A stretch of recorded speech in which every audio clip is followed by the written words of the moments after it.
You know what those AM radio commercials and online solicitations about refi now, get approved now, etc. aren't telling you about mortgage rates? Is actually since the beginning of January 2021, rates are on the rise.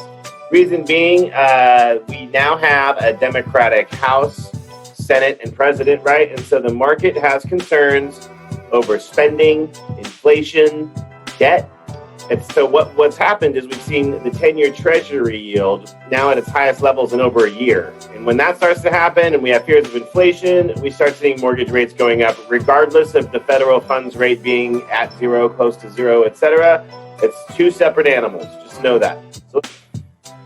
So I just wanted to give you a quick look. This is what rates have done since the beginning of 2021. Red means bad, and when things are going down, it actually means rates are going up. So you kind of got to think opposite. But you can see we've had a hit since, and then we had somewhat of a rebound this week, being the second week of January 2021.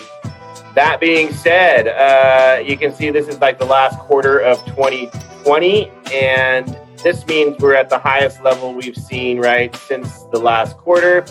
And if we even go back to 6 months, we're still at that highest level.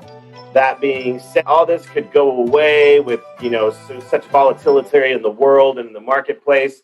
So, but it is a sign that we could start seeing a pattern of rates going up if we do see concerns of inflation, which is very likely with all the spending we're doing on stimulus packages. That being said, rates are still awesome, very low, tons of opportunity. We actually have the new conforming loan amounts out now. Did a video on that too you can look at.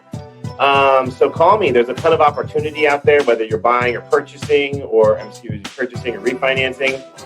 I'm an independent mortgage broker that works for the people.